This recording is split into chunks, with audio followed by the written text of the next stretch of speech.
आपको अलका लांबा की press conference में क्या कुछ कह रही हैं, सुनिए जरा। के बाद पर वो कानून बन गया, लेकिन न्याय का हक अधूरा है। हमारा अधिकार हमें अभी भी नहीं मिला है।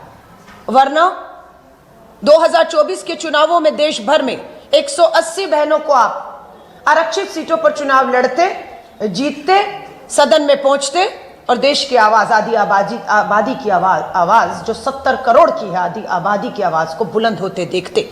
पर हमें उससे वंचित रखा इस सरकार ने। कानून बन गया है, लेकिन हमें अधिकार संसद में जाने का अभी भी नहीं मिल रहा। यही विधानसभाओं में भी लागू होना था, लेकिन हमारा ये कहना है, इंडिया अलायंस और कांग्रेस की सरकार 2024 में बनते ही जिन राज्यों में विधानसभा चुनाव है 2024 में ही, वो राज्य हैं आपका महाराष्ट्र, हरियाणा, अरुणाचल प्रदेश। 24 में ही इनके चुनाव है, 25 की शुरुआत में दिल्ली विधानसभा भी है। हमारी सरकार बनते ही ये वो पहले राज्य होंगे जिस पे 33% महिला आरक्षण लागू होगा। हमारी आधी आबादी विधानसभाओं में लड़ेगी, उन सीटों पर आरक्षित में विधानसभाओं से हमारी शुरुआत होगी। ये राहुल गांधी जी की भारत जोड़ो न्याय यात्रा, नारी न्याय के तहत, भागीदारी न्याय के तहत, ये हमारा उनसे वायदा है। मैं आमंत्रित भी करना चाहती हूँ छत्तीसगढ़ की अपनी बहनों को कि ये यात्रा यहां पर जल्द पहुंचेगी। सभी को आमंत्रित करती हूं, आइए भारत जोड़ो न्याय यात्रा में अपने साथ हो रहे अन्याय के खिलाफ आपको एक मंच भारत जोड़ो न्याय यात्रा दे रहा है, उससे जुड़िए ताकि हम आपसे ताकत लें और लोकतंत्र में हम आपको ताकत दे पाए। तीसरा मकसद है महिला संगठन की मजबूती, भारत जोड़ो न्याय यात्रा और 2024 के चुनावों में लगातार हमारी बैठकें, जो हमारे 28 इंडिया अलायंस के दल हैं, लगातार हमारी बैठकें चल रही हैं। कौन कितनी सीटों पर कहां लड़ेगा, बहुत से राज्यों में ये बातचीत पूरी भी हो चुकी है।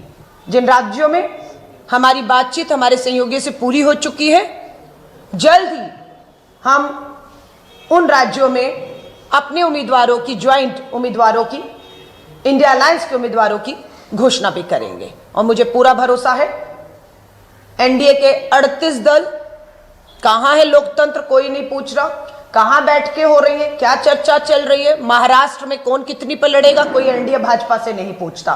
कोई नहीं पूछ रहा हरियाणा में जेजेपी कितने पर लड़ेगी, वो कितने पर लड़ेगी। कोई नहीं पूछता पंजाब में शिरोमणि अकाली दल ने भाजपा का साथ छोड़ दिया, वहां अकेली लड़ेगी, क्या करेगी। कोई नहीं पूछता कि तमिलनाडु में AIADMK ने भाजपा का साथ छोड़ दिया है, वहां कौन कैसे लड़ेगा। सारे सवाल इंडिया अलायंस से पूछे जा रहे हैं। लेकिन लोकतंत्र है, उन सभी सवालों का हम स्वागत करते हैं। लेकिन यहाँ पर लोकतंत्र है, यहाँ बैठकें हो रही है, मीटिंग हो रही है, संवाद हो रहे हैं, और वहां पर एक अकेला तानाशाह पूरे 38 दलों पर भारी है। कोई संवाद, कोई मीटिंग नहीं है। किसी ने भी आवाज उठाई 38 दलों में से, उनके भी घर ईडी पहुंचेगी और वो जेल में होंगे। इसलिए, लेकिन यहाँ लोकतंत्र है। एक बात आपकी बात करने से पहले मैं कह देना चाहती हूं, देश में इस समय बहुत बड़ा घटनाक्रम हो रहा है। स्वाभाविक है पत्रकार साथी सवाल भी करेंगे। मुझे मालूम है पत्रकार साथी लोकतंत्र का चौथा मजबूत स्तंभ जिसे कहा जाता है। 10 साल से इंतजार कर रहे हैं कि देश के प्रधानमंत्री भी कम से कम जाते जाते एक प्रेस वार्ता तो कर जाए।